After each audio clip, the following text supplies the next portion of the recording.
मेरी किसी से इस जिंदगी में व्यक्तिगत लड़ाई नहीं है, वैचारिक मैं बात करता हूं। मेरी सुरक्षा की जिम्मेदारी सरकार जाने, क्या होगा दायित्व तो सरकार की है। मैंने तो डीजी साहब से कही, मैं आईजी से कहा, मैं सीएम साहब से कई बार मिलने का प्रयास किया, नीतीश बाबू से।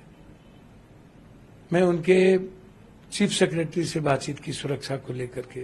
लेकिन जो व्यक्ति लगातार, जिस व्यक्ति को एक ट्वीट के कारण, मुझे नहीं पता कौन है क्या है, जो लोग धमकी देते हैं, मैंने समय समय पर डीजी साहब को, 4 एसपी को मैंने वो बात बता दी। ज्यादा इस रूप में नहीं लेता हूं कि जब मैं दौड़ूंगा तो गिरूंगा भी, मैं तैरूंगा तो डूबूंगा भी, तैराकी भी कराऊंगा। उखरी में मुरी दूंगा तो समाज से कितना डरूं? आप हमें बताओ ना। घर भी ढुकेंगे, जांग भी कांपेगा। तो ये स्वाभाविक है, बचपन से मैंने झेले हैं। मैंने देखा है सामाजिक न्याय की लड़ाई में, सामाजिक व्यवस्था में कई तरह के उतार चढ़ाव। कहावत है, कुत्ता चले, हाथी चले बाजार, कुत्ता भूखे हजार। मेरी किसी से इस जिंदगी में व्यक्तिगत लड़ाई नहीं है, वैचारिक मैं बात करता हूं। गाना नहीं है, मिर्ची लगी तो मैं क्या करूं, तो विचारों की बात तो मैं बोलूंगा ना। सुरक्षा ना सुरक्षा की जिम्मेदारी सरकार की है। मैं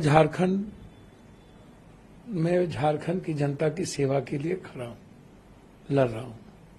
हेमंत सोरेन जी झारखंड का बेटा है, लगातार यातनाएं दी गई, मारने का प्रयास उन्हें किया गया। शेरनी की तरह मेरी बेटी कल्पना सोरेन उठी,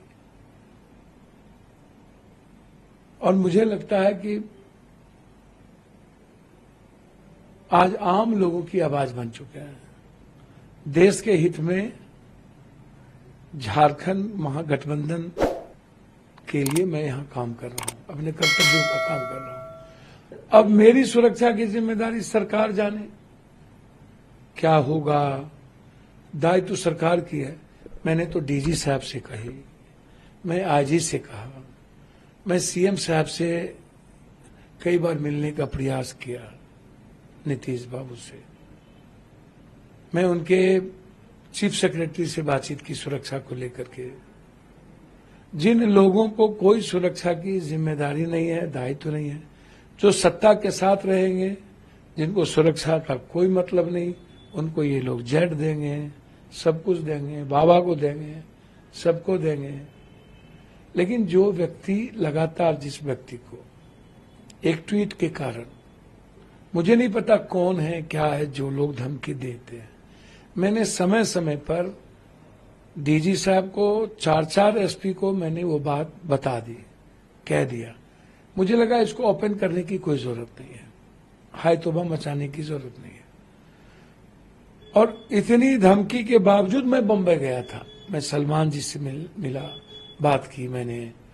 उस दिन रात में डिनर था मेरा। मैं बाबा सिद्दीकी के परिवार से मिला, फिर हम आए। तो ये सामाजिक जीवन में, पारिवारिक जीवन में व्यक्तिगत काम है, वो हर व्यक्ति को करना चाहिए। दुख के घड़ी में रहना चाहिए। तो हम तो नहीं डरे, हम तो अपना काम कर रहे हैं। हम बम्बई भी गए, हम अपनी जिम्मेदारी का निर्वहन भी कर रहे हैं। कल बिहार में जो घटना घटित हो रही है, वहां भी जा रहे हैं। तो हमने तो पूर्णिया में भी, Purnia SP, Katihar SP, Madhepura SP, IG, DG, हमें जब खबर मिली इस नंबर से लोग आए हुए हैं विभिन्न जगहों पर, हमने नंबर तक दिया। हमने आईजी से 2-2 बार बातचीत की।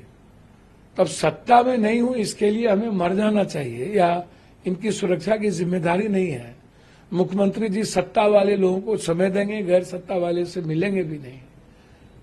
तो कम से कम बिहार सरकार इतना बेशरम तो ना हो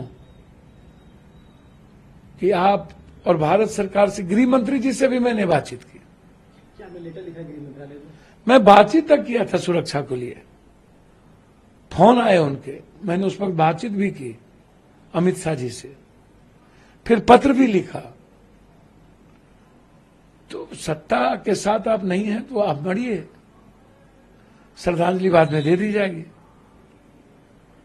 अब नीतीश बाबू तो किसी से मिलते ही नहीं, उन्हें तो मिलने ही नहीं दिया जाता, घेर के रख दिया गया है। नीतीश जी से ये जो जमीन माफिया है, गलत लोग हैं, पप्पू यादव जैसे सच्चाई वाले लोगों को मिलने ही नहीं देंगे। और उनके चीफ सेक्रेटरी कहते हैं दीपक बाबू की सुरक्षा के लिए आपको नीतीश जी से मिलना होगा। मैं उनके प्राइवेट सेक्रेटरी को फोन करता हूं तो वो कहते हैं कि मैं कह दिया हूं। मैंने तो उनके प्राइवेट सेक्रेटरी को फोन किया कि भैया मुझे मारने की साजिश की जा रही है,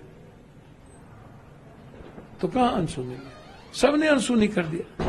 इतनी बड़ी बड़ी घटनाओं के बावजूद न तो केंद्र सरकार गंभीर हुए सुरक्षा के प्रति, तो मुझे चिंता नहीं है। मैं तो आग्रह हाथ जोड़ के करूंगा, आप सुरक्षा देने में सक्षम नहीं हैं तो आप कह दीजिए, मैं अपनी सुरक्षा खुद कर लूंगा।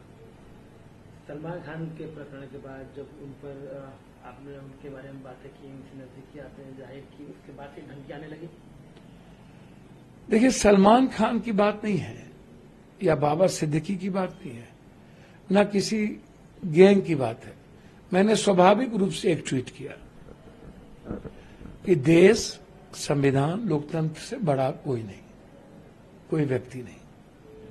कानून सबसे बड़ा, संविधान सबसे बड़ा, उससे बड़ा यदि कोई भी सरकार किसी को बनाता है तो वो गलत है।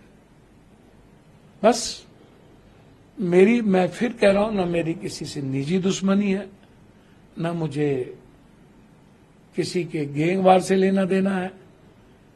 संविधान और कानून और लोकतंत्र की बात आएगी तो मैं वैचारिक बात करूंगा। अब मुझे मरना न मरना तो भगवान के हाथ में है। अब मेरी सुरक्षा की जिम्मेदारी सरकार के हाथ में है। अब सरकार मुझे मरवाना चाहती है कि बचाना चाहती, तो सरकार जाने। इतने समय समय पर वीडियो ऑडियो देने के बावजूद एक भी एसपी, एक भी डीआईजी, आईजी ने एक प्रतिक्रिया तक नहीं दी, तो इसका मतलब साफ है कि वो श्रद्धांजलि देने आएंगे। नमस्कार, मैं हूं मानक गुप्ता। अगर आपको हमारा ये वीडियो पसंद आया हो तो इसे लाइक और शेयर जरूर करें, और हाँ, हमें सब्सक्राइब और फॉलो करना ना भूलें ताकि आप देश और दुनिया की कोई खबर मिस ना करें। तो जुड़े रहिए हमारे साथ और देखते रहिए News 24।